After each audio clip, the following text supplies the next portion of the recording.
I'm sorry I didn't get a chance to know you at all. I can't stand it.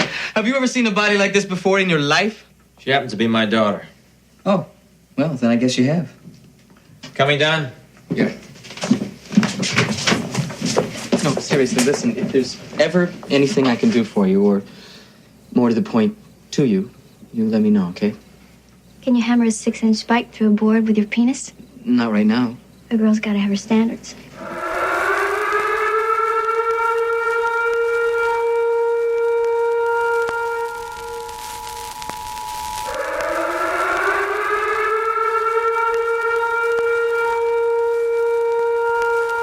This is the emergency podcast system.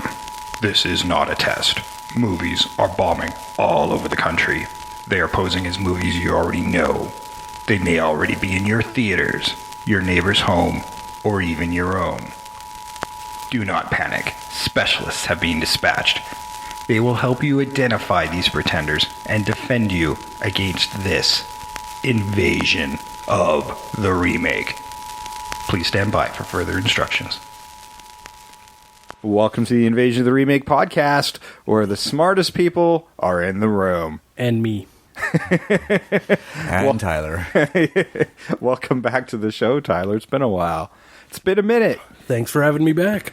And of course, Sam Stepanenko, as always. Always here. Well, almost always. I've missed a few, but I'm usually here. And I am your intrepid host, Jason Bishop. And it's actually, even though we had my birthday pick with Last Action Hero at this recording, it's actually happened. Happy birthday, Tyler. Happy birthday, Jason. Yeah, man. Yeah, you guys share your birthday with International Women's Day. Or at least this year. No. They share it with us. Yeah, sorry, my apologies. Yeah. It was our birthday before they made an International Women's Day. That's right. But, hey, that is cool, too. It is very cool. And yes, it is. but, you know, because it's our birthday, we had to invite Tyler because he always brings beer. That's right. And today, we are imbibing on Velvet Fog from a local brewery called Wild Rose. Shout out, now pay me. Where's the fucking money you owe me? All right, today we are talking about Real Genius, a comedy classic from 1985. Yeah, this was a fun pick. It's going to be a tough remake, though. It is going to be a tough remake. I didn't actually have that much problem casting-wise, but rethinking this, this is going to be a tough one, because it's actually a really solid movie. I mean, it's got an IMDb rating of 7 out of 10, and the Rotten Tomatoes scores are very similar. Critic score is 74%, and audience score is 83%. So this is a very solid movie. A bit of a childhood favorite of mine, even though, like, I don't think this movie's ever made me laugh out loud, but it's very entertaining. That's exactly it. It's very entertaining. Yeah. Given this is Val Kilmer's third movie and his second starring role, I mean, you can see how much talent this guy has. Yeah. And I wish he did more comedy. Yeah, I mean, he did kind of play a similar role in Willow. That was the kind of womanizing hero. Comedy Yeah. guy. Yeah. A little cynical, yeah. Yeah. Right. And I mean, even in Top Secret, that character, he was playing that kind of cynical character as well. But he does comedy very well. Like, he plays sort of the quirky, cynical guy very, very well. Yeah. And we get to see that in Kiss Kiss Bang Bang as well. But for the most part, he kind of migrated to sort of action dramas and never really got back into the comedy. Yeah, I mean, he became a big star, and I think a little too big for his britches, and he wound up burning some bridges along the way. And for a while there, I think he's slowly making a bit of a comeback, but he's got 3 or 4 things coming out this year. Yeah, so that's good, and that he's breaking out of that sort of dead zone that he was in. He got huge, and then he took off all the weight. Yes. Metaphorically and physically. Yes. He was getting pretty pudgy there. But it's interesting, like, I watch a movie like this, and I'm like, man, he was so young in this movie, or at least he looks like it, and then I'm like looking at, oh my god, he was just like 30. Yeah. So. Was he really? Yeah, he didn't look 30. No. He looks 18. Yeah. Yeah, he looks about the right age to be graduating from university. Yeah. He has so much charisma on screen. Yeah. Right? Like, he's the kind of guy that you were like, I want to party with this guy. I want to have, this guy has a lot of fun. Yeah, he's he's rarely ever serious in the movie. Even when he's delivering a bit of a monologue, especially when Mitch is about to leave, he gets a little serious there. But it still kind of feels tongue-in-cheek. Like, it almost... When I think about it, I think of, like, Ace Ventura, Pet Detective, where the one character in the movie that never, ever gets serious about anything. Yeah. Yep. And just a lot of fun dialogue coming out of him. I thought a lot more like Van Wilder. Yeah. Yeah, there's that sarcastic cynicism about everything they say, even when they're being serious. They even give you, like, just a bit of dialogue to explain why he's like that. Oh, for sure, yeah. He came in and he's the stuffy nerd and everybody was making fun of him. Yeah, And then he was Mitch, right? Yeah, he was Mitch. And then he's just said, screw it, have fun. Yeah. Life's not all about grades. No, Even it's not. though he's like one of the top 10 minds in the world. Yes. Yeah. Yeah, interesting how like 4 of them are at that university. Yeah. Well, this does feel like this is a university that's priding itself on and probably has a history of pumping out the best minds in the world. And headhunting them, getting them into the school. Yeah. Yeah, and that's part of, like, if you have that reputation, how much of a threat is holding the dude hostage for his grades for a job, really? Like, I'm sure you're being headhunted by more than one company. Yeah, but he's holding his degree. That was the thing, right? Yeah. Is even if you're being headhunted, if you don't get that degree, they're like, oh, sorry, you don't have that piece of paper, right? I mean, you see it more and more now, but even then, when you're looking at these engineers and so on, you need that piece of paper.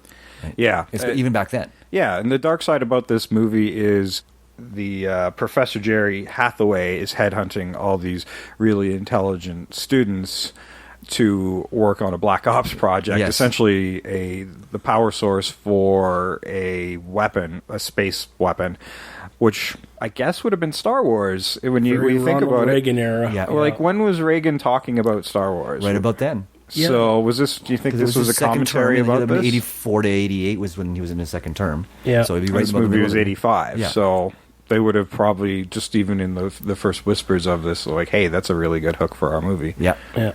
I like the boardroom at the beginning of the movie with, a bunch of guys sitting around the table talking about the weapon, and, you could almost see them twirling their thin little mustaches. Yeah, they're there's talking. quite the commentary just about the ethics of making such a thing. Yeah. And it's funny. They've created like a bubbly ad for it. They have, and I love that. I'd forgotten about the promo reel. So did I. Yeah. I'm like, am I watching the right movie?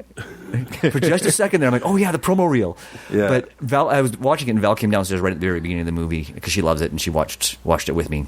And she made a very interesting comment, especially given the era. Is she made a point of saying, the only colored person in the room, the only black person in the room, was the only one who had any morals. You know what? Yeah. I was thinking the same thing when he gets up and walks out of the room. And I actually like that because it's a good point. It's a very good point that it sort of reminds people that in this day and age how nasty white men really are. Yeah, and they talk... As we sit here in a room full of white men. And then, that guy leaves the room, and they talk about liquidating him. Yeah. Taking him out. And yeah. we don't see him again at all in the don't movie. see him again. No, Oh, yeah. So like, there's a dark thing that happens behind the scenes that we have no idea Yeah. what happened to that guy. Yeah. I'm hoping his name was Obama and he just ran for president. Please come back. Yes, I have to agree with you, Jay. So yeah, I don't know. Weird dark undertones that we could probably play with a little bit. Yeah. Yeah, we well, can certainly take the movie in a slightly darker direction. I mean, it could still be a comedy and still be dark at the same Yes. absolutely. You just play up those darker elements a little bit more. Yeah. time. If anything, now there's an ally inside, right? Yeah. That you could bring back a little bit later, and you almost think he will play and doesn't. Yeah, you kind of hope he does. Yeah, most of those guys in the room don't, except for Ed Lauder. Decker. Yeah. Sorry, I only know by his real name. I can't Yeah. remember his character's name. Yeah, It's okay. I don't remember either. Oh, I always remember Ed because he's in everything, but I couldn't find any connections. I did. Did you? I did. I didn't look that hard because he was such a minor character, but Yeah, I mean, we usually stick to the principal cast, Yeah. but some of these guys, like, I couldn't really remember, so I'm like, he might play later. Let's write him down. And as I threw a couple extra names on my list, I'm like, ooh, more connections. you probably have more than I do. So Probably. Yeah. Usually do.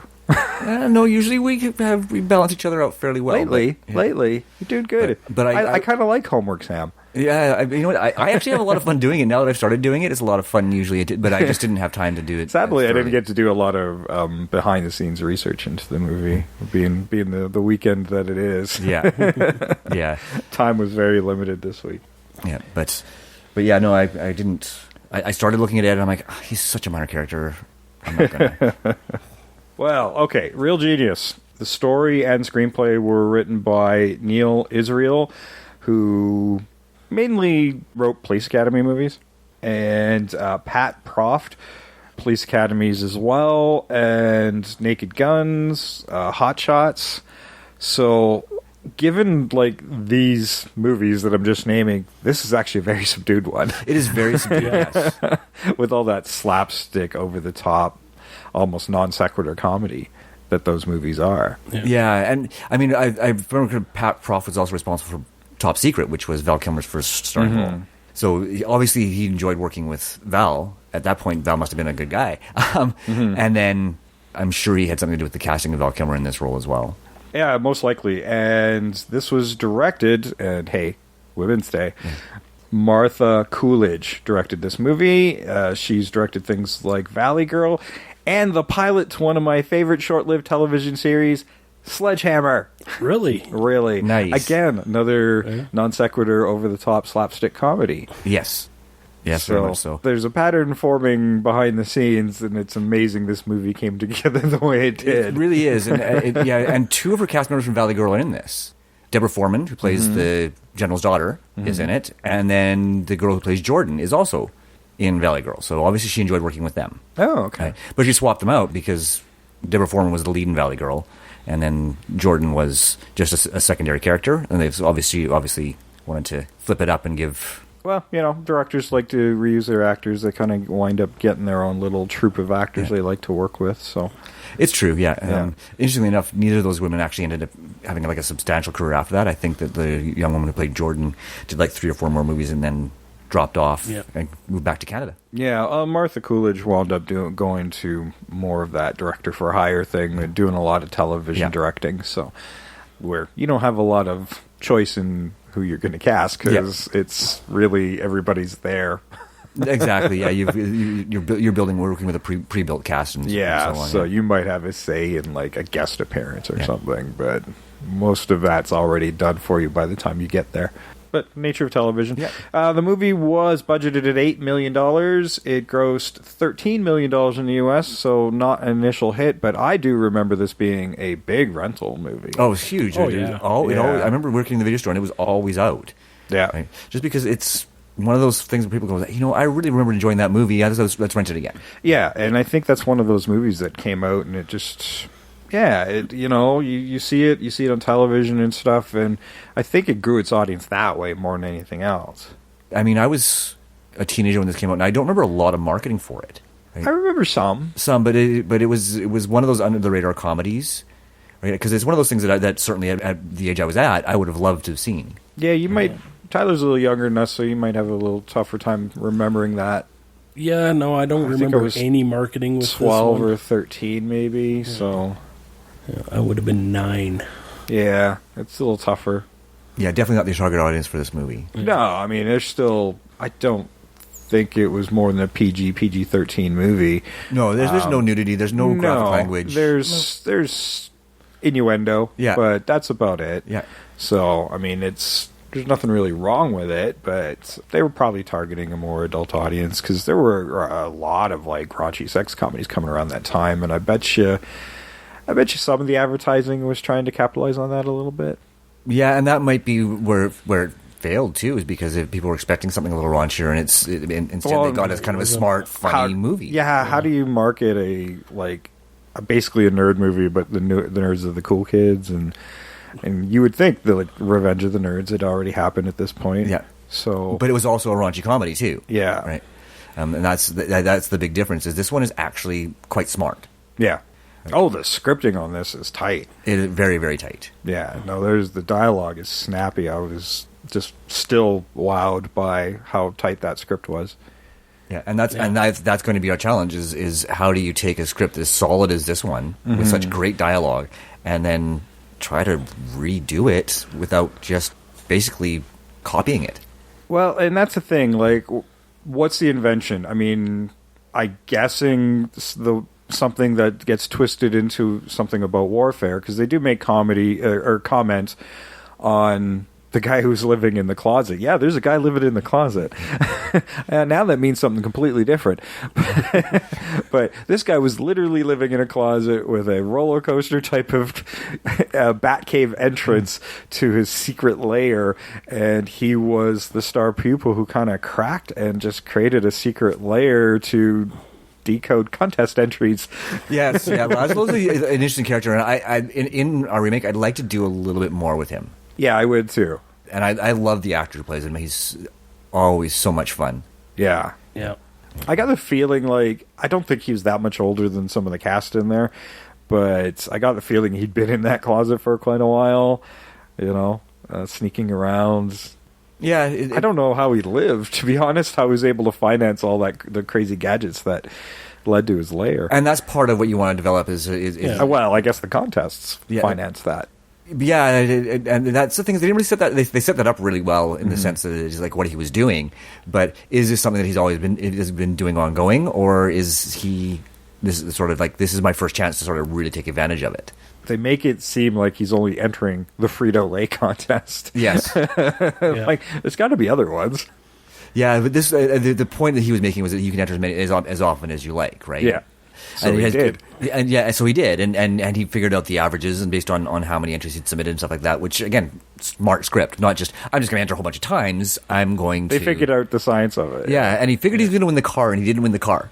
He won the motorhome, but not the car. There was some stuff I'm like, is this a thing with, like, when they talk about chemical lasers and liquid iodine and being part of that? I'm like, I wish I had the time to look into if the science was right on that stuff, or this was just completely insane gobbledygook. I think a lot of it was really just gobbledygook. Yeah, because it didn't sound right to me. No. A lot of it wasn't. It just sounded smart. Yeah, it just sounded like big smart words. I'm like, iodine laser, the stuff that you put into cuts? No, that doesn't sound right.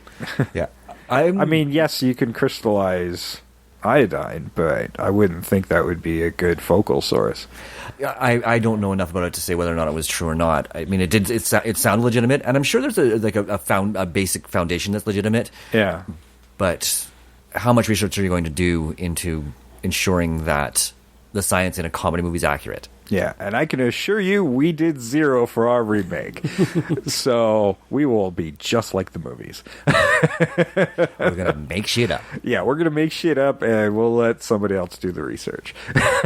I can guarantee you we will be wrong, but at least plausible. Maybe. I don't know.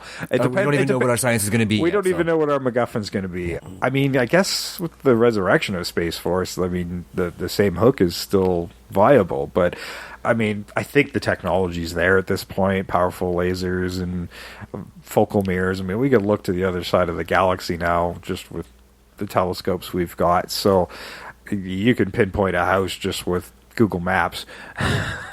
Yeah. So... I don't think that's a big worry. So now we need a different MacGuffin, I guess. I don't know. I think this would still actually work. Yeah, because I mean, it may exist, but I've never heard anything about a weaponized laser that was mounted on a plane for the purpose that this one was made for. Yeah, Yeah. So you maybe have to tweak it a little bit, saying, well, we've got a laser that has the right power, but how do you make it work at a distance like that? Mm-hmm. Right. Well, it's not the distance that would be the issue. It'd just be the targeting. power source. The power source and the targeting, yeah. Maybe it's instead of using a plane or stuff, because now you can use something small, robotic, like a drone to do it. Oh, making it small enough to do it. Making it small enough. That's, I mean, even that, they were trying to make that one at least portable so you could mount on a plane and stuff, but now it's a case of making it even smaller and just as potent. and lighter, right? And lighter. Yeah. Smaller, lighter, powerful. It's a $6 million man. I don't know if they were trying to make him lighter. No, I don't think they were, but faster. That was what it was, yeah. I wouldn't even get him a toe now. No. That brings up an interesting idea that was worth discussion, is what would $6 million man look like now? I don't know. Smaller, You have a bionic eye, and that's it. Yeah, that's that's about all it, he can yeah. afford. Yeah, A penis implant. yeah. He'd have to be like the $6 billion man now. Yeah. All right, I'm going to run the trailer here while we discuss what $6 million will buy us, and we will come back and talk more Real Genius. Any problems, Don? Just as long as we have a working weapon by the end of June. I haven't had a working weapon since Korea. When the military runs short on brains, they go hunting at Pacific Tech, an exclusive institution for outstanding intellects, where the superstar of smarts is Chris Knight. You have a jacuzzi? Absolutely. His hobbies violate the laws of gravity. What are you doing out there? Floating, sir. His homework could win a Nobel Prize. He's one of the 10 finest minds in the country. And his IQ is higher than most people can count. I can't stand it. Have you ever seen a body like this before in your life? She happens to be my daughter. Oh, well, then I guess you have. But when Chris makes the scientific discovery of the century, You did it. his classmates want the credit. You're not number one around here anymore. His professor wants the publicity. Hi.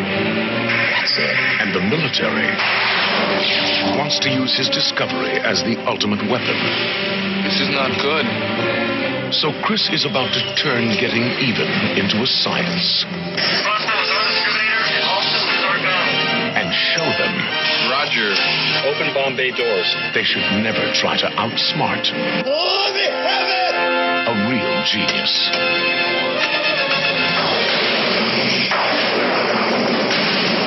It's no longer lagging efficiently. It's not shutting down. Shut it down. Real genius. Number one is a hard time in the making. All right, that was Real Genius from 1985, starring Val Kilmer as Chris Knight. And if you these days, people might not know Val Kilmer because he's been in a lot of like direct-to-video and streaming service type of movies. Not a lot of big mainstream things No, right I think now. the biggest thing he's done in recent years is playing Mark Twain in the Mark Twain movies. There's two of them now. Yeah, he was in The Doors and Willow, I mentioned, and those are probably the two more memorable roles for me. He was in Heat. Heats, yeah. I mean, he's He was in great in lots and Heat. lots of stuff. The Yeah. Saints. Saying Kiss Kiss Bang Bang. Still a great movie. Still a great movie. Yeah, so good stuff. Gabriel Jarrett is Mitch Taylor. We actually did talk Yeah, about we him did. before, way back in episode 169, our Poseidon episode. Yeah, I remember finally going, holy shit. Yeah, Yeah, I mean, he had a Poseidon Adventure really versus minor Poseidon. role in that, but he was in it. I doubt we even mentioned him, but but you- you can go back and check. Yeah. I know we didn't mention him. He was like a crew member. Yeah. I think he probably had like one line of dialogue. Well, yeah, something. Yeah. I mean, he's still working. He's still working. Work is work. Michelle Mayrink is Jordan Cochran. I didn't find any connections there. So. She's got a pretty small body of work. Yeah, it is. And most of it was sort of that mid-'80s, and she decided that she wanted to come back to Canada and start a family. Yeah. Now, if you're an 80s kid, everybody knows William Atherton. He's been in lots and lots of material. Ghostbusters, Die Hard. I'm sure you guys remember him from that, getting slimed by the Marshmallow Man as it blows up. But we actually did talk about him in a previous episode, way back in episode 26, Oscar. And we also talked about him in Ghostbusters. And Ghostbusters. I don't have the number for the Ghostbusters. I do, episode. so that works out really well. What's the number for the It Ghostbusters? is number 50. There was another episode where I completely glazed over. I even mentioned us doing the Ghostbusters episode, but I never mentioned the fact that he was in Ghost. I keep forgetting we did that episode. Yeah. But we did. We did do a Ghostbusters episode, and it's awesome. Just not in my mind, apparently. Just because I don't like remembering that remake thing. It doesn't exist. It's okay. They're doing a third one. They're making it here in Calgary. Yes. They are. Yeah, with another Reitman, so. Yep. Which might come into play later. John Grise is Laszlo Holyfield, the guy in the closet we were mentioning. Most modern audiences will probably recognize him from Napoleon Dynamite and the Taken franchise. Yes. Don't ask me who he was. I don't know. I've only seen one Taken movie. Because after that, they just become implausible. Yes. Why do they keep targeting this dude's family? We've taken your cat. Keep it. It's because they keep taking our money, too. I guess. Yes. Patty D. Arbonville was Sherry Nugel. Her role was really minor, but she was in a movie that I'd like to remake at some point for the show called Modern Problems. So, that was a great movie, yeah. I'm going to drop that now so it's in Sam's head to remind me later that let's do that. Robert Prescott was Kent. He's been in lots of slapstick stuff like Bachelor Party and Spaceballs. Louis Giambalvo was Major Carnagle. Ed Lauder was David Decker, and we did talk about him in episode 78, King Kong. Oh, yes, we did. Yeah, I think he was in that middle one. Yes. The 80s one. Bo Billingsley was George. We talked about we talked about Bo way back, way pre-Sam, in episode 19, The Blob. The Blob was a very good episode, by the way. Go check it out. One other connection here. Oh, yes, Susan Decker's character, Deborah Foreman, who plays Susan Decker, the daughter of Ed Lauder in the movie. She was in another episode we talked about, episode 82, April Fool's Day. So the only one I missed Bo and Ed Lauder then. Yeah, you did all right. Yeah. I did all right considering I didn't go into the deep cast. Well, every time a character showed up and started to have some presence, and I'm like, all right, I'll write it down, and then they would turn up again. Well, I remember Deborah Foreman was in a previous episode. I couldn't remember which one it was, but I knew we'd talked about her before, and I knew we talked about William Atherton before, obviously. Yeah. But the only one that I had to research really was the Gabriel Jarrett, because this is his only leading role, really, right? And it's barely a leading role. It's like he's like a co-lead, but really it is Val Kilmer's movie. It is, but we see Mitch. Well, actually, no, we don't see Mitch first. Do we? Yeah, we do. Yeah, we do. We do see at Mitch the science first. Fair, at the science fair, and then we cut over to Chris Knight at the job interview with the googly things on his head. Yeah, and I like Very the 80s. reverence, right, that he has there. It establishes his character right away. And I love how he always explains it. He's like, wow, I don't want to make it feel like I'm all stuffy, all business and no penis. Yeah. Yeah, again, he's irreverent, and that's the thing is he's still smart and he still loves his science, but he's also trying very hard to connect with the rest of the world. And it's actually a really good example of going to extremes. You go from being the extreme repressed guy to over the top. So Lucy's oozing out the window. Yeah, exactly. Yeah. Actually, while I was running that trailer, there's a point where and I remember this distinctly on the movie poster too, where he's in a lawn chair being held up by balloons. It's in the trailer, but it's not in the movie. And I remember that as a kid being like, oh, come on. I remember that. I was waiting for the scene that never happens. And that must be one of the earlier examples of shooting stuff strictly for a trailer. Or shooting it before the movie was fully edited and it got dropped, right? Yeah. And I suspect that was probably the case. I mean, there's lots of gags. I mean, that's half of what this movie really is, okay, yes, we've got young Mitch who's being brought in and being put into college at an early age. He's only 15, so he's getting early entry, and they do drop that the youngest kid to ever go was 12, and he cracked under the pressure. There's a scene in the library where some dude just loses his shit, starts screaming. Most people he gets up, leaves the room, everybody just kind of shifts. It's like... And one guy gets up and takes his empty spot. Yeah. It's like, meh. This happens. It's happened so often that it doesn't even bother anybody. Yeah, and the funny thing is, that's the worst performance in the whole movie, that kid who breaks. Yeah. It's terrible. It is really, really bad. It's the only thing in the movie where it actually falls a little flat, or would have fallen really flat if it wasn't for the reaction of everybody else in the room. Yeah, if it wasn't for that lack of reaction and that punchline of just everybody kind of shifting all at once and the one guy getting up, taking a seat. I love that. I mean, there's so much 80s-ness to this movie where you have like more than one musical montage. Yes. Yeah. But music's good. And the music is good. Actually, a really good soundtrack on this one. I forgot how good that soundtrack was. Yeah, like everything about this movie is so solid. Mm-hmm. I mean, the only thing that I can see really being dated, and it could still work, is the whole pool party scene. Mm-hmm. Right? Yeah. I figure we could just change that scene entirely. Like, I mean, part of that was just to get Mitch in trouble from from William Atherton's character. Yeah, it was a setup scene, but it's one of those things that wouldn't flow. I mean, the idea was they're supposed to be blowing off steam as well, right? But it's just one of those things that wouldn't stand up in a modern film. Yeah, just giving. But I like the science of it. Like he's changed this laser to refract it to this invitation to this big pool party with a bunch of beautician students.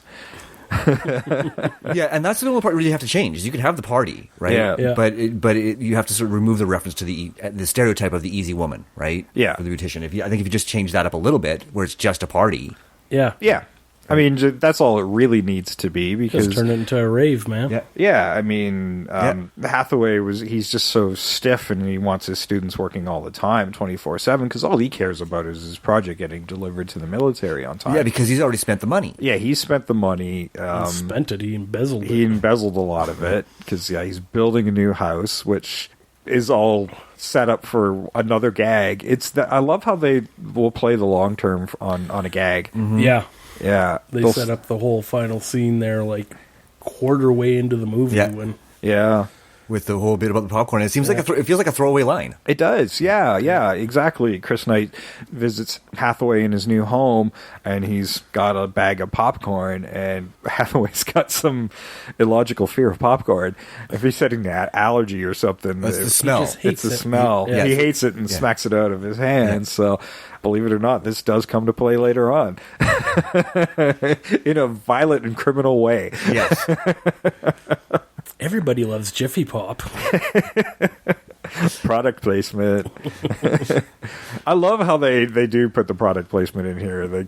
The Jiffy Pop, there was the Frito-Lay line. Yeah. Like, why did you pick that one? And then there's the vending machine too. And it's all very well done. It's subtle enough that it doesn't feel super you standard. in the face with it. Yeah, and it fits really well with the context of the movie. Yeah. There's nothing in this movie that really yanks you out of it. No, not really. Well, some of the science for me, but yeah. Well, like we talked about some of the science being a bit shaky. What was the one for you? Was like the iodine laser? Like, come on, the rebreather. Yes. Yeah. They just borrowed that from a Bond film. So for genius students in this school, you think one of them will be able to come up with convincing fake ID? Like, how did that pass? How did they get through that gate with that shitty looking fake ID? It was terrible looking. It's actually funny. If you actually walk into a place and act like you belong there, most people won't question you. And that's, I think, half of why that scene works. Yes. Especially when they get the phone call after they get through going, look for anything unusual. Like what? Yeah. Like, this happens all the time. Yeah, People well, there's a great bit of dialogue in that particular mustaches. scene where they're talking about where he says, well, come on, you guys know that you're going to end up in the private sector sooner or later. You got to just cut us a break and let us get in to do our job. Yeah. And I think that's what Tyler was talking about, is that confidence there and making it personal, like saying, hey, you know what, you guys are going to be here too. Again, it just shows to the strength of the dialogue is they kind of cover the bad ID with some really great dialogue. And, I think that's part of what I'd like to change about the Jordan character. Like, she's the motor mouth, never sleeps type of character, but I think I would, because she's so creative in what she does, like when Fenton creates the ice rink within the dorms, and she just makes a luge out of her lounger.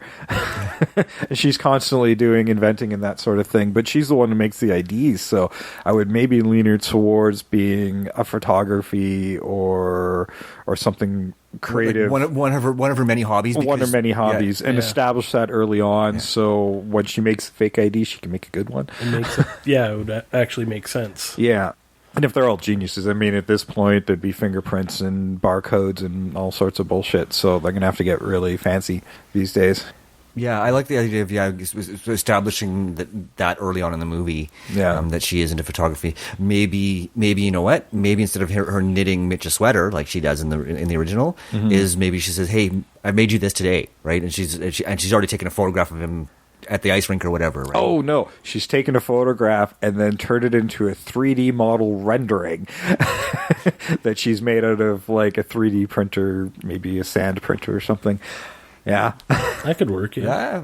Like we got to update the technology because those computers look so old. Like I have calculated, my phone is more powerful than the computers they're using. Yes. So I mean, we got to take in some of that aspect, especially when they use Laszlo as the hacker in this, and maybe we can see some of that because we've got to program these cards or at least make them convincing enough to pass the scanners and all the modern security checks that they will have. Oh. That gives me another idea is how to use Laszlo better in this movie, in our remake.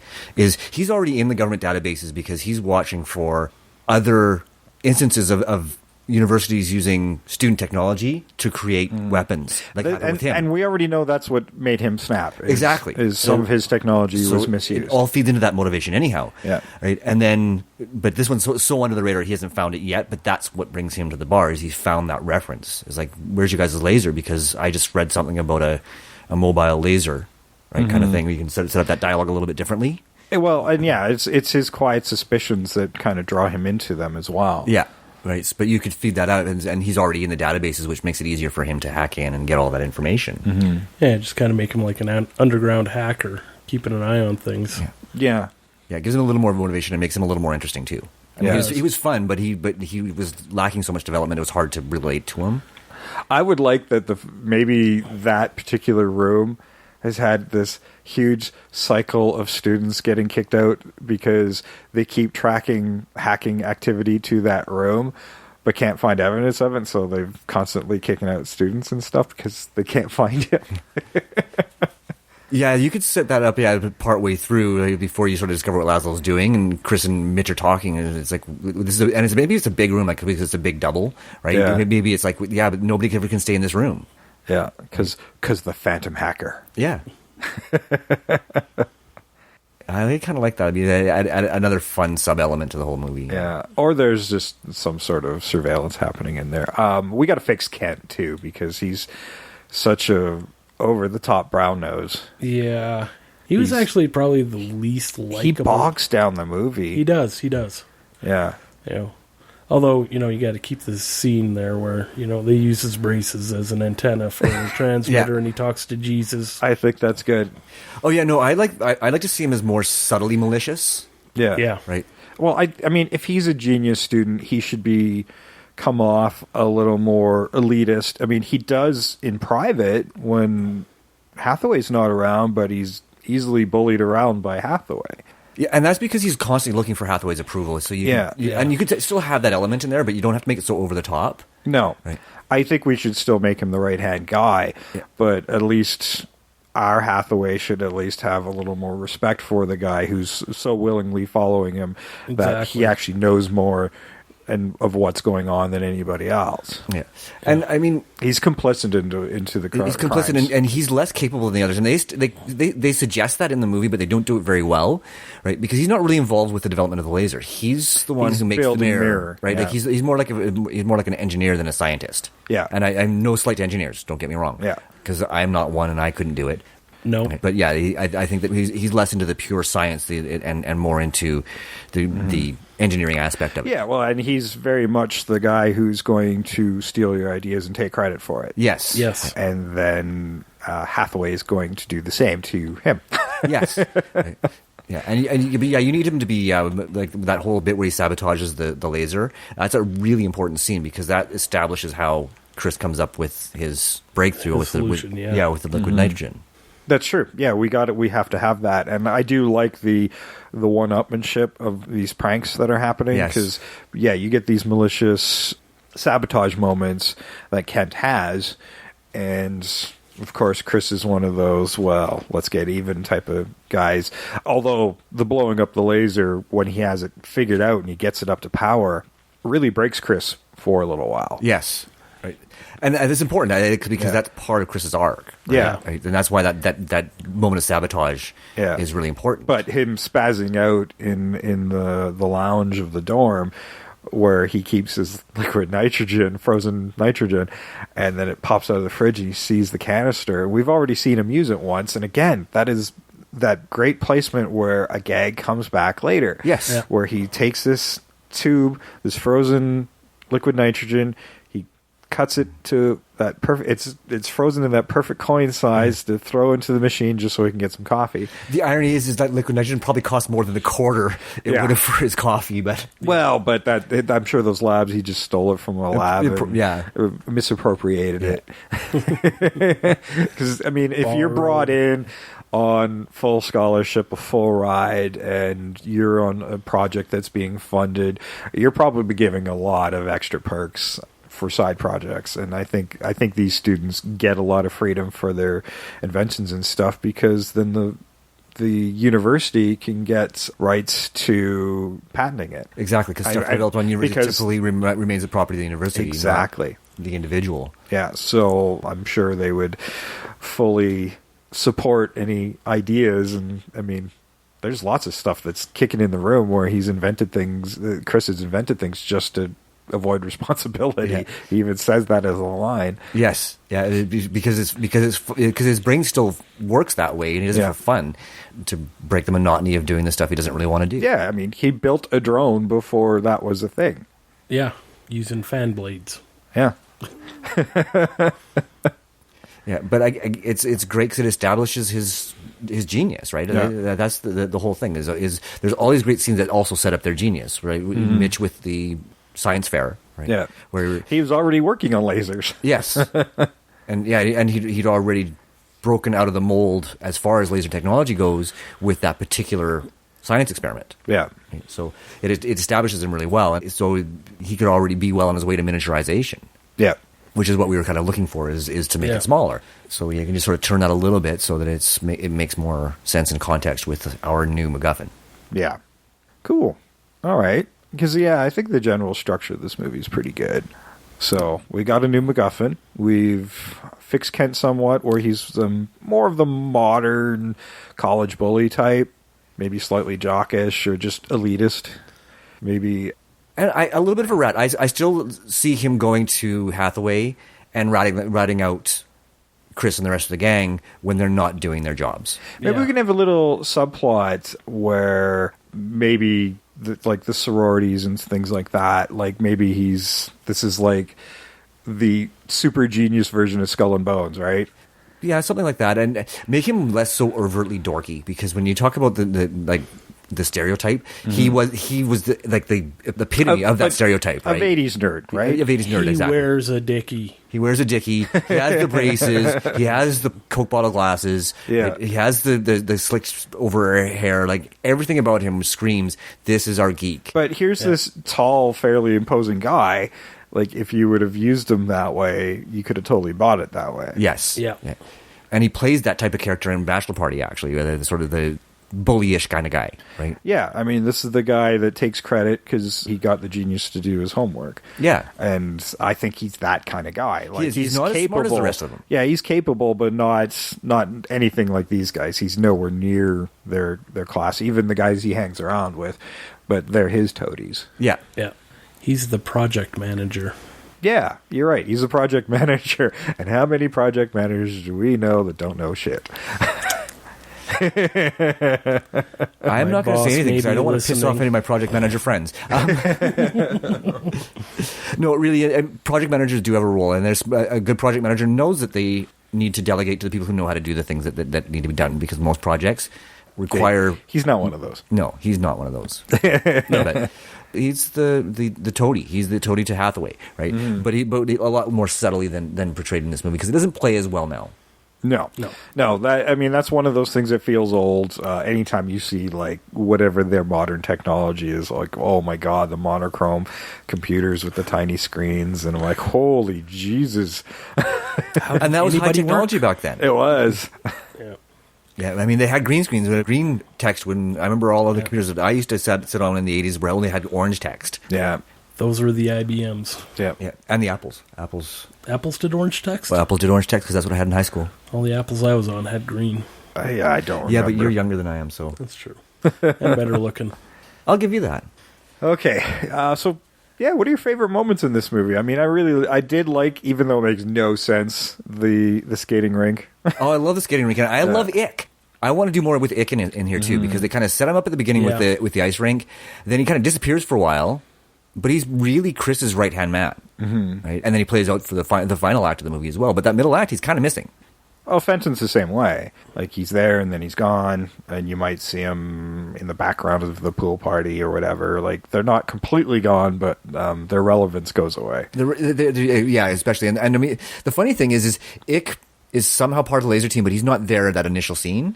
Right? And you can tell some people in the team don't take Kent very seriously either. None of them take Kent very seriously. Yeah, but they seem to toady around with Kent, so maybe we should have one of those guys being kind of a tweener. Yeah. And like, he's looking for Hathaway's approval, but he's doesn't like these guys either, and he's not going to throw Chris under the bus. We could add that type of character for sure, because the team's is 4 or 5 people right now, right? Before they add Mitch.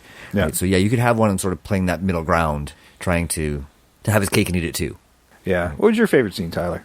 So many to choose from. I'd really like the roller coaster when you first get down into Laszlo's lair. It's fucking Disneyland, man. Yeah, It's totally creepy was. Disneyland. I love the absurdity of that scene. Yeah. And the most horrifying sight ever. Laszlo in his pajamas. And then that comes back to later on too. Did you want to borrow my pajamas? Yeah, well, I mean, it starts with a little bit of joke. Oh, that's Laszlo. Don't worry. It's ridiculous. He can't fit into your clothes. Yeah. Why would he steal your pajamas? Yeah, there's lots of pajama jokes around Laszlo, which is fun. Going back to your thing where stuff gets set up and then it plays again later and then it plays again later. Yeah, I love how Laszlo's like this broken, crazy guy, and I like the idea that maybe he's full-on conspiracy hacker dude. Yeah. Yeah. But I want to keep that gentleness that Laszlo has about him all the way through the movie. Sure. That's what made Laszlo so interesting. Yeah, we can keep that in his character. I'd like the idea that maybe he's been there for 10 to 20 years. I cast a little bit older for that very reason. I did as well. Yeah. Because, I want to see him being sort of, he's checked out of society for a reason. Yeah. Right? And then that plays really well into that end bit with Patty Darbanville and Laszlo's characters, where they're going off to her cabin in the woods. Yeah. Right? What is with this basically genius stalker? You know what? I would actually totally remove that from the movie because it didn't add anything.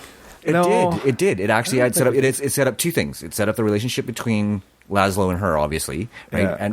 But it also sets. There's that one scene where she comes in to try and seduce Mitch, and it sets up his motivation to reveal his feelings to Jordan. And I mean, it's a weak motivation, but it's important. I didn't think she was well established enough. Like, maybe if we'd seen her already leaving and buttoning up after, a night with Val Kilmer's character or some other genius, like she's like a wrestling rat, but for geniuses. Because she talks about it, how she's met, quote unquote, 7 of the top 10 minds in America, right? And she mentions that she's met Hathaway, she's met Chris, so she's got a history with at least 2 of the other people in this university. Mm-hmm. Yeah. It's just, I think she's important to move certain points of the story along, but she's such a minor character that she. You forget you've seen her. Yeah. So she needs to pop up maybe a little more often. Yeah. Right. Just to sort of remind you that she's there. But unlike Decker's daughter, who we really only see twice. Yeah. But she gets such great, powerful lines. You remember it. Yes. Right. And that's what you need to do with this character too. Is she needs to be more memorable for the moments that she gets. Yeah. And with the Decker's daughter, we've got Val Kilmer. Again, this is at Hathaway's home, and Val instantly is like, hey, starts flirting with her. And, hey, have you ever seen a body like that? Yeah, that's my daughter. Oh, I guess you have. Yeah, and I love that about him. Like that again, back to that irreverence where he's just not bothered by things that would embarrass most people. Yeah, and let's face it, that's some harsh judgment by a very scary military guy. Yeah. Yeah, and I like the fact that Chris is essentially fearless and really isn't afraid of authority until that moment where he realizes how authority can impact him. Yeah, with Hathaway, and it makes it that much more powerful because he is so disrespectful to people of authority that moment where he's realizing, oh shit, that disrespect is going to bite me in the ass now. Right? And I think that's part of what makes it work so well. Yeah, I mean, a lot of his irreverence, even in a normal world, he could sabotage his own career just because of it. Yeah, but he's gotten away with it for so long because he's so smart and because he's so important to this project. Yeah. But now they have Mitch. Yeah. Right? And that's the thing, is now there's somebody else. Right? And the best part is Chris never resents Mitch for it. No. Right? And that's... Well, you see so much of himself in Mitch. Yes. Of who he used to be. Yeah, he actually appreciates what Mitch is bringing. Yeah. And at the same time, he also wants to help Mitch get through what's going to be a very tough time in his life. Yeah, he knows what's coming. He's done it already. Oh, yeah. He even says in it, I see my old self in Mitch. That's why I want to be around him. Yeah, I mean, and you're already having Kent giving Mitch a hard time, and after the embarrassing phone call to Mom. It has to stay because that is the meanest fucking thing that Kent does. Yeah, and then getting the disappointment and bile from Hathaway for just being at a party instead of working on the project by himself. Where the fuck is everybody else? So he's expected to be the workhorse, and nobody's around. Even though he's put in charge of the project, nobody's listening to him. So because he's still a child. He's 15. Yeah. Yeah. Right. So and that's it's all so well developed in the movie too that you even though you don't maybe consciously recognize what's happening there, subconsciously you do because you really feel for Mitch. Yeah, because Mitch is trying to impress who he thinks is his mentor, and that has given him this great opportunity. The people on this project have no respect for him at all just because of his age. And because they're not really sure what he can do either. Yeah, and that's he's the big thing, I think. Yeah, and so he's doing triple, quadruple duty to try to get this project done by himself. Plus, trying to get all his schoolwork and university school level science work done. Yeah, right. So he's pretty overextended, and that's where that relationship between him and Chris is so important. Yeah, right? Especially maybe even Chris doesn't show up to work on the project. No, because nobody knows why it's so important to Hathaway to have it done by a certain timeline. Yeah, right. And so for them, it's not important. Yeah, right? Especially for Chris, who's graduating. He's one of the top geniuses, and it's not until he's being held over the barrel. It's like, well, your graduating's based on my grade. Yeah, I don't care what your test score says. I won't pass you. Yeah, and Chris doesn't really care if the project gets finished or not. It's just something to do. Yeah, right. And it's something not to do now. Yeah, because he just doesn't care anymore. He's coasting. Yeah, he's absolutely coasting. Yeah, he's got the job after graduation and everything. So why not coast? Yep. Yeah. And he doesn't like Hathaway. No. Like, he really does not like Hathaway. He doesn't like any authority. No. No. But Hathaway in particular, I think, is because Hathaway's the personification of everything he doesn't like about authority, right? Because he's the one he deals with on a day-to-day basis. And can we talk about William Allerton's character in this just a little bit? Have you noticed that he really only played one character? Because in Ghostbusters, he essentially plays this character. Oh, well, yeah. I mean, I don't. This was his bailiwick. This character really is the only character I've ever seen him play. He just does it so at least well. in the 80s. Or maybe he's not acting. I don't know. Yeah, I mean, these days, I mean, he still pops around, but he doesn't seem to land in anything I'm watching. But so I don't know if he's still pulling that off. Yeah, 30 years later, but because he's still quite active. But I don't remember seeing him anything recently, and I'm not sure if he's still playing sort of the institutional dick. Yeah. Because it's the same character he played in Die Hard 2. As well, I should say. Not Die Hard 2, but Die Hard as well. Yeah, Die Hard as well. Okay, any ideas to add to this movie as well? We've kind of smoothed out some lines. Obviously, technology is going to play a big part of it. Laszlo, I think we're going to up his kind of weirdness, I think, as the conspiracy guy hacking into systems. I mean, that's going to be more important in a modern setting. It is going to be much more important, and I think it will allow people to connect to Laszlo a little bit better. I still love the idea of him sort of playing the contest, though. I want to keep that. Sure. Well, to me, it makes sense because he's financing all these little gadgets in his Laszlo cave. Right. But now, I mean, you enter contests online. You don't enter by mail. So he's got sort of some sort of he's botting, right? Like he's got some sort of bot that's just entering contests. There's just a computer that's all it's doing. Yes. It's auto-filling. Yeah. And I can see maybe his lair full of sideshow statues and crap sunglasses that you'd get from a Pepsi contest and unused movie passes. Yeah, junk that he's won but he'll never use. Yeah. Yeah, no, I like that. And when Mitch, I think that sort of the reveal about Laszlo kind of has to happen in his lair somehow.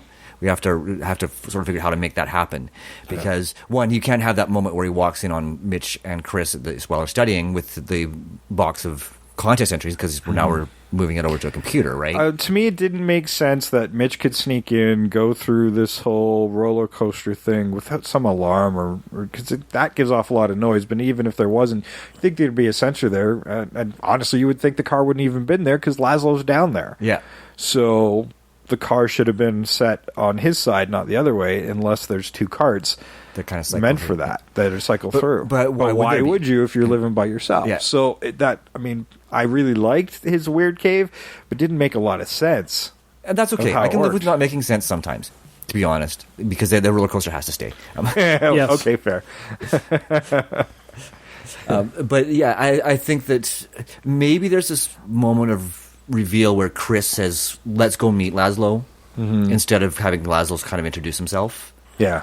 Right. And then that's where Chris takes Mitch on the ride. And I think that makes a little more sense, too, because Laszlo, outside of his cave, is outside of his comfort zone, too. Yeah, exactly. Like, he's a ghost. He doesn't talk to anybody. He just looks uncomfortable. He just looks uncomfortable, and that's what makes Laszlo so charming. He's got that little smile, and he looks uncomfortable, and you kind of want to give him a hug. You could have a great moment there, actually, where Chris is explaining to Mitch about how he's changed, and saying, well, Laszlo broke the other way, right? And explains Laszlo's story a little bit, and then he says, let's go meet him. And maybe you can sort of see what happens if you don't relax. Yeah. Right? And what happens when your brain, your intelligence breaks you. Do we keep the popcorn prank? I kind of want to. Yeah, I mean, we've kept the laser, so the popcorn prank can stay, right? We've just changed the focus of what we're doing with the laser. Yeah. But yeah. I don't know why it is like Kent started walking around like a zombie after he thought he was talking to God through his teeth. That was a little odd, yeah. Yeah, that actually did bother me a little bit. It's like, why is he acting so stoned and spacey? Yeah. Right? I mean, yeah, they drugged him, but that was quite a while prior. Yeah. Right? I guess they were kind of suggesting that he was in rapture because he'd spoken to God. But even when he was walking into the house there, he was even questioning, was it even God? If you don't talk to me again, I'm just going to walk right into the house. And then he ignores everybody trying to warn him from going into the house, because, I mean, that's a risk. This went from destructive prank to possibly manslaughter. Yeah. Yeah, I mean, that's an easy fix, right? Is just get rid of the stumble bum walk, right? Yeah. Right, I mean, I think that just comes down to adjusting a performance. Yeah. Yes. Everything else about that setup is fine. And he right up to him questioning God at the stairs before he goes in, because I think that establishes a little bit about Kent's character. Yeah. Well, we've already established Kent's character, but it just reaffirms Kent's character. It does kind of, that whole subplot does kind of like faith versus science type of scenario. We need that. We actually question that. And it happens too late in the movie, actually. That's another thing we need to update, to sort of touch base on, is Kent. We can establish maybe his faith early in the film, because being susceptible to something like that to begin with. Yeah, I think, and that's where that whole scene in the original kind of falls apart, is where, why does this work on Kent so well, right? And you could have some moments. It doesn't even have to be a faith thing. You can make it sound like, oh, it's his dead grandfather or something. I like the idea of it being faith, because that raises a sort of a very, very interesting social question in the movie, right? Mm-hmm. But it could be a bit of dialogue between Kent and one of the other cronies, the one who's walking the fence, saying, I'm so happy to be here because my parents were like crazy church nuts, right? And they maybe go to church every Sunday.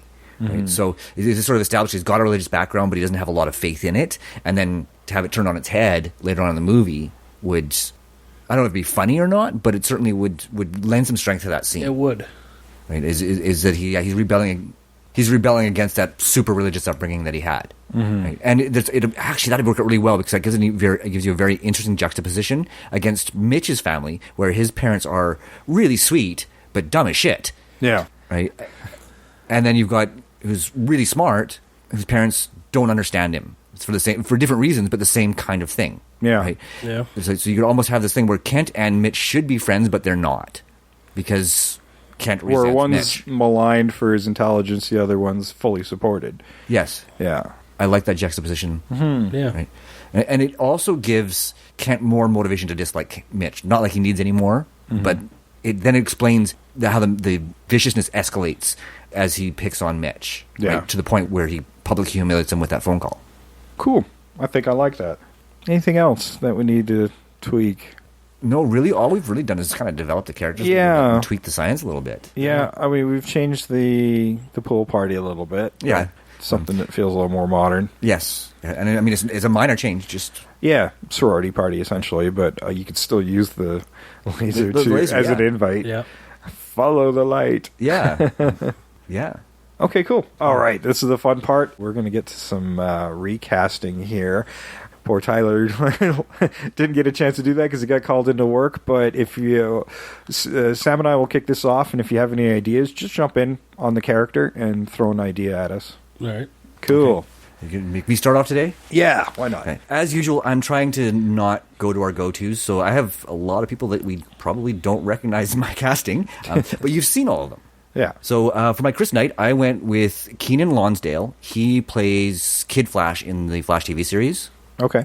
And he's been in some other stuff, and he's a good-looking young actor. And the Flash has that right amount of humor in it. I think that he could play that irreverent kind of character. For my Mitch Taylor, I went with Jacob Tremblay from Room. He's about the right age to play that 15, 16 years old. And I'd like to see how he does with comedy, because he hasn't done a lot of comedy. Right. For my Jerry Hathaway, or throw back to the original, with Val Kilmer. For my Jordan, I went with Naomi Scott. She was the Pink Ranger in Power Rangers, the movie. Mm-hmm. She's also playing Jasmine in Aladdin. And she's also one of the angels in the new Charlie's Angels reboot. So she's about the right age, and she's sort of up-and-coming, which is kind of where I want to go. I want up-and-coming, not established. Yeah, there were no stars in this movie. The only established actor was William Atherton, really, and probably Ed Lauder, but he was only a minor character. And and Ed Lauder has made a career out of character playing. He's never really been a lead actor. Yeah. For my Laszlo, I went with Ryan Reynolds. I thought he'd be fun in that role. Yeah. I mean, I think he played very similar to the way actually John Grease played him. With just that slight sarcastic twist that Ryan Reynolds adds to everything he does. Yeah. For my Kent, I went with Ryan Potter, who plays Animal Boy in Gar Williams, or Gar, what's his name, in Titans. Oh, he feels a little bit too young for the part. Yeah, he's almost 30, so... Oh, I guess maybe not.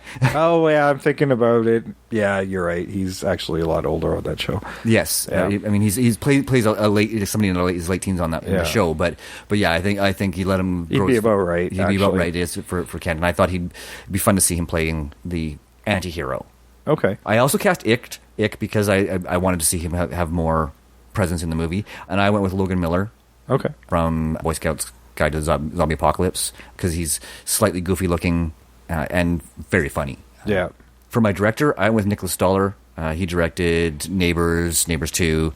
Oh, what else did he direct? But yeah, he directs sort of these smart teenish comedies, but not where people live next door to each other. Well, he's done stuff other than that too, but yeah, he works. That's a weird subgenre to be specializing in, but yeah, it is. But yeah, I mean, he's done other stuff, but when it was funny. I was looking for a director. Sometimes they live down the street. Yeah. And it kind of works in this particular setting, though. Rooms right next to each other. Hey. Yeah. But yeah, he's very good with that ensemble comedy. Yeah, he's very good with rooms really close to each other. Yeah. So yes, I went with Nicholas Stoller as my director. Very good. I was thinking more because I was so impressed with the dialogue in this movie, and I really like snappy dialogue and witty comedy, a smart comedy. And so I went with Jason Reitman, who we mentioned a little earlier. He's going to be helming the upcoming Ghostbusters 4. He's written movies and directed things like Juno, Up in the Air, and Thank You for Smoking. When you want to talk about witty dialogue, yeah. And he definitely was on my list, but I'm like, I'm going to stay away from that because I had a funny feeling. Because, well, I mean, the dialogue is where the kind of the comedy actually is in this movie. So I wanted to really pinpoint that.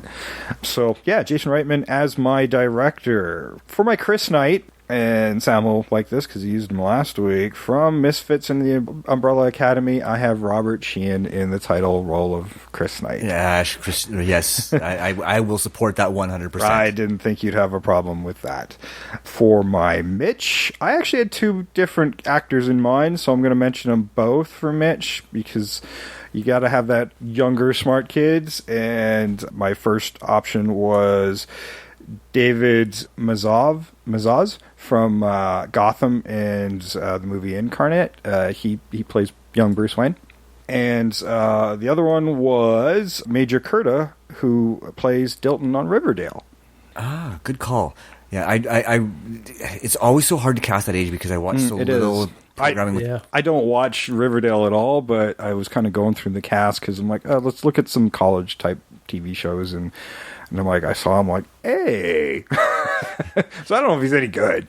He is quite good. I'm trusting that the show is in multiple seasons that he's kind of okay. No, he is quite good. He's not in it very much, to my recollection, but this is a good chance for somebody who's he's a major Archie character. Come on. Yeah.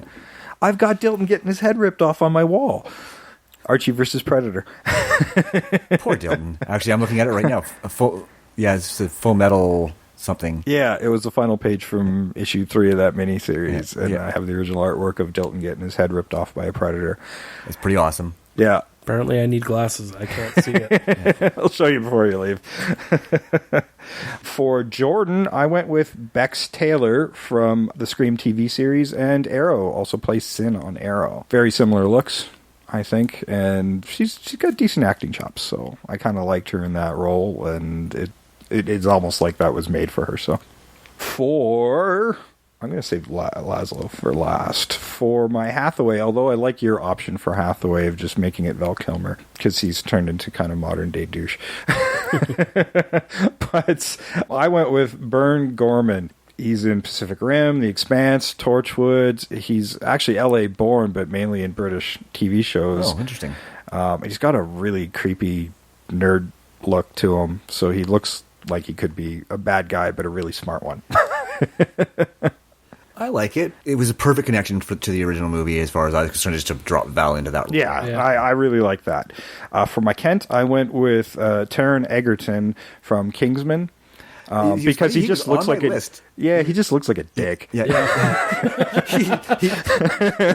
the beginning of Kingsman, he kind of is. Right? Yeah, he's got that smart, dorky, but almost jockish look to him as well. So I think he'd be perfect to just throw that little arrogance into the character. Yeah, he would be good. Like I said, he was on my short list there, but I wouldn't I want him keep it mixed up, and because he's getting so exposed with his with the Elton John movie and the Kingsman movies, right? I'm like, well, who would play a good support? Who'd be willing to do a supporting role, right? Yeah, right. I mean, yeah, I think maybe his career is advanced enough where he probably wouldn't, but I mean, it's fantasy casting. It is fantasy casting. That's true. Screw it. And for my Laszlo, it's almost too perfect, at least in my mind. Russell Brand. It's almost his act. It is almost his act. Yeah, he wouldn't be bad. The only guy I can remember that I thought for Laszlo, Tommy Chong. Oh, yeah. You take him way over the edge. Yeah. Oh, I kind of think he's been in the closet for even longer than he's in his 70s. He's been in there since the 70s. And yeah. Oh, that would be cool, though. I'm bowing to Tyler right now. His one casting is fucking perfect. It is really good. I really like that. I really, really like that. Because, again, that's kind of his thing. Yep. Mellow, calm, conspiracy dude. Yeah. Oh, yeah. Or mine's more manic. I'm kvetching. And that's how he's actually funding all this computer stuff. He's actually got to grow up down there. Oh, even I like it.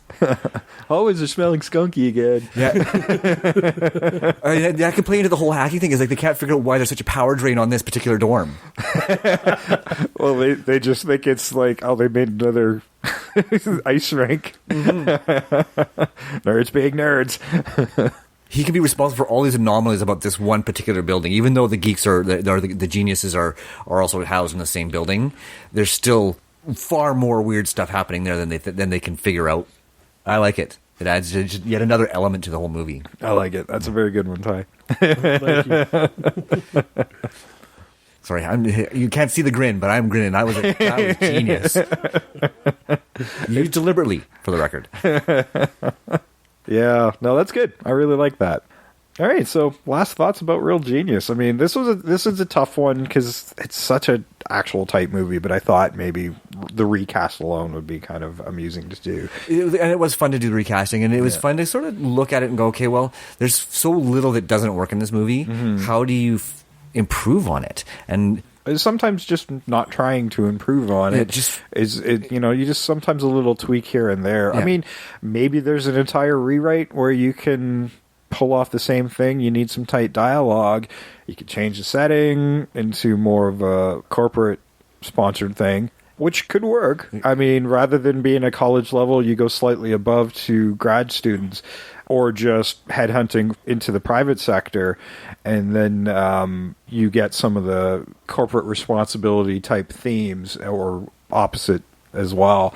You know, this company's doing black ops projects for the military that aren't being reported.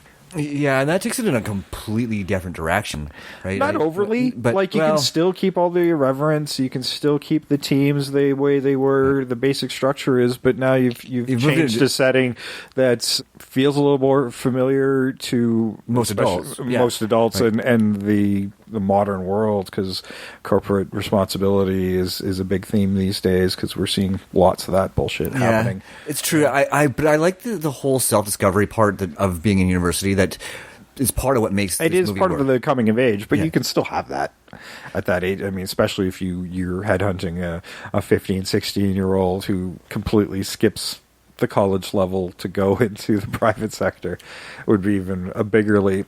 Yeah, that could work. It could work, right? But I think I like what we've done with it, because it feels like just enough. Yeah, it feels like just enough. I think that going too far over, I think would just.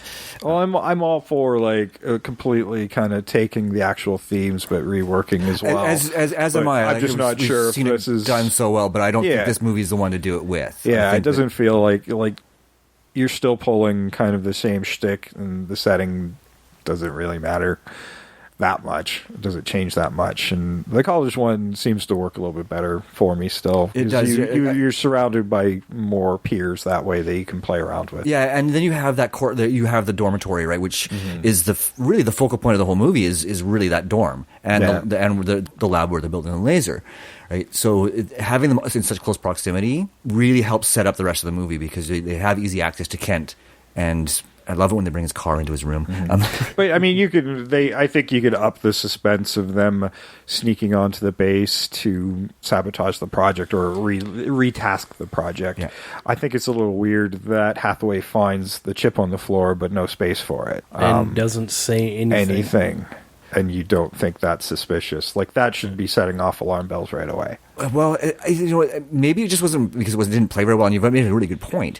Is that I think that Hathaway recognized that there was something not right there, but he didn't want to put this project at risk because this is his last chance. I also don't think he knows the ins and outs of his own project. No, he has no idea. Yeah.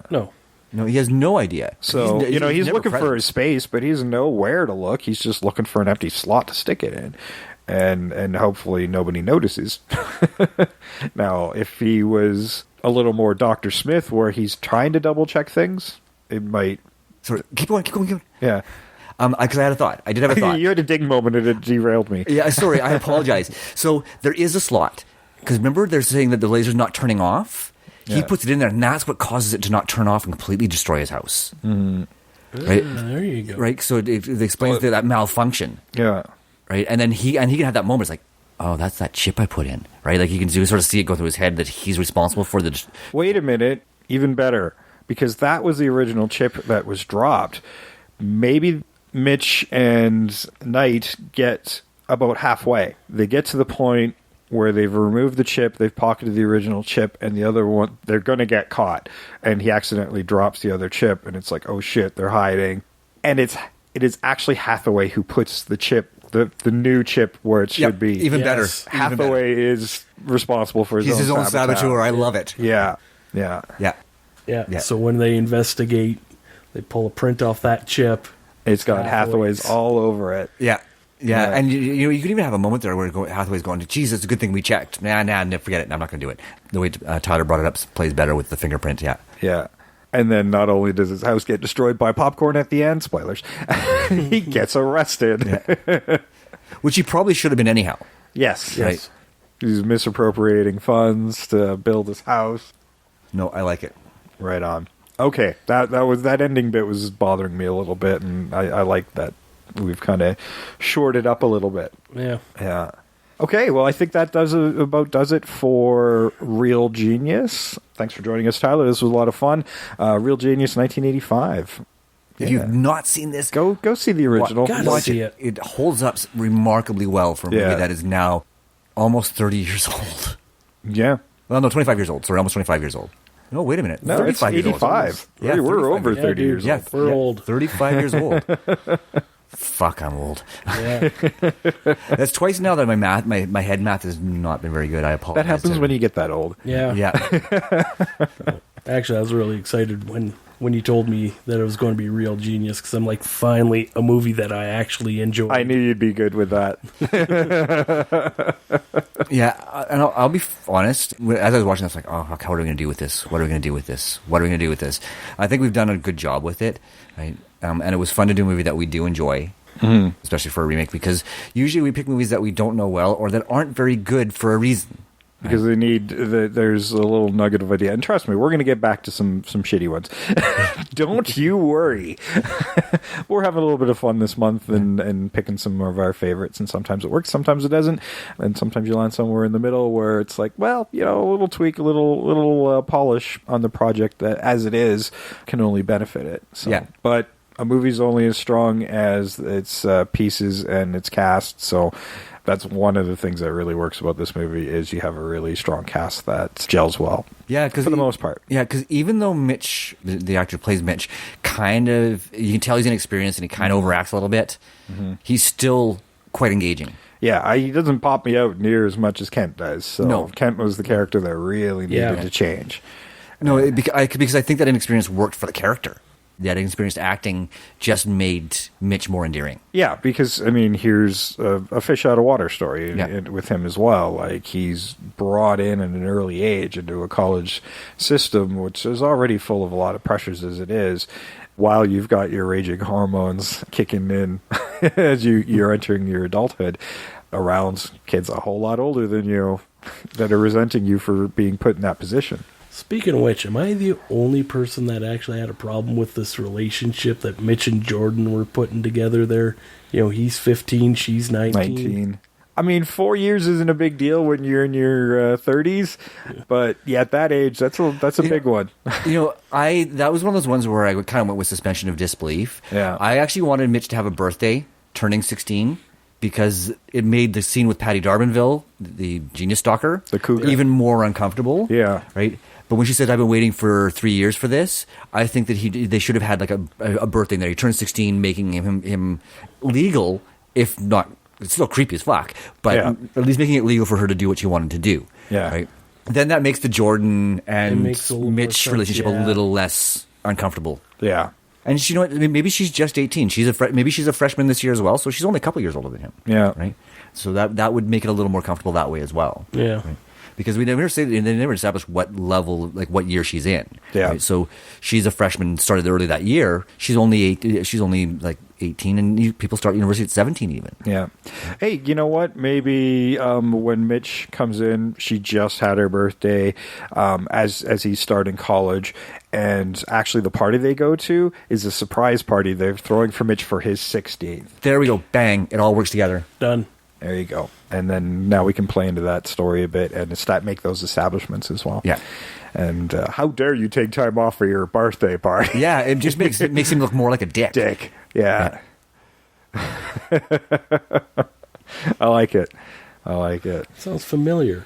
How dare you take time off for your birthday? Yes. It's almost like this just happened. Yeah.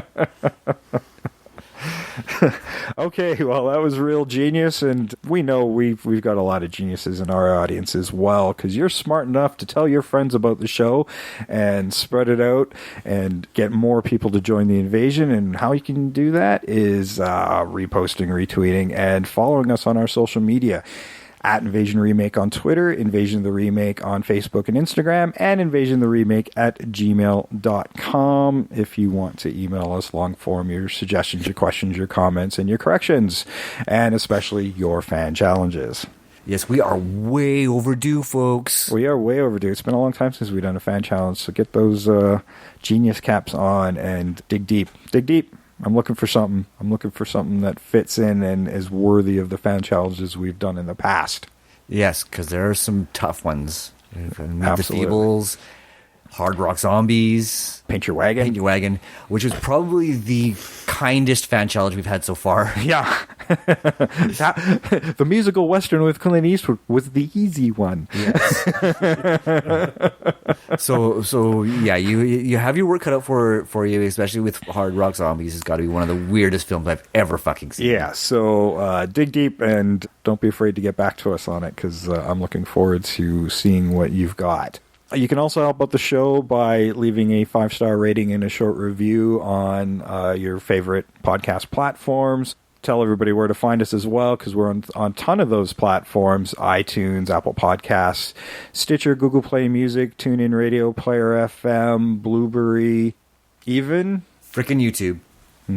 Tyler, you want to get on that one? It felt so flat. And even frickin' YouTube. One more time. Frickin' YouTube. Come on, man. Even frickin' YouTube. Yes. Lots of editing for Jay.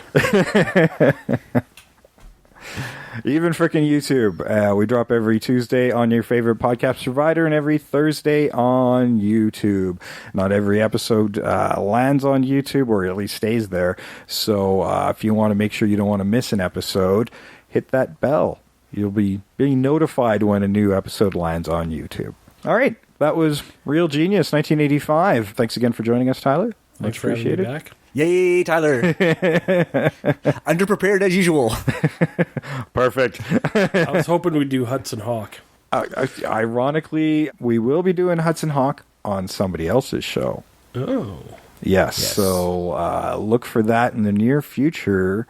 I'm not going to drop that yet because things happen. So we will announce it when we've recorded it, not before, because if it doesn't happen, then I don't look like an asshole.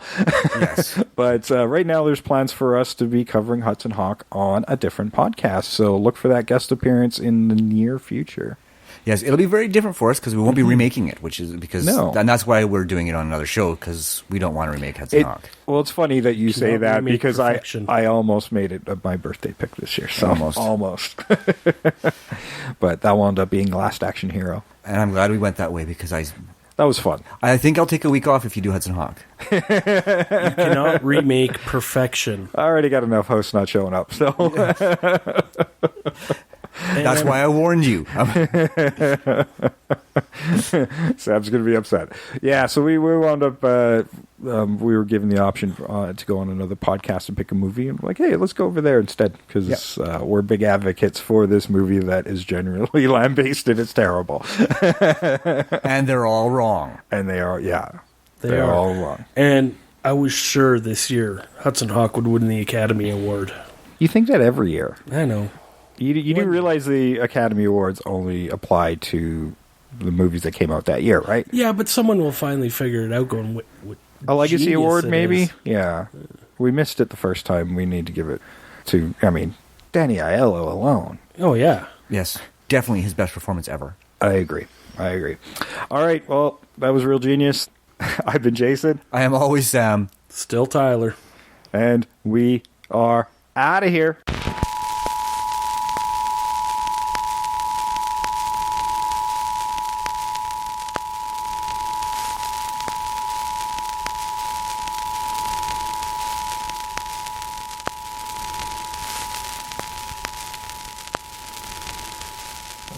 What kind of a place is this?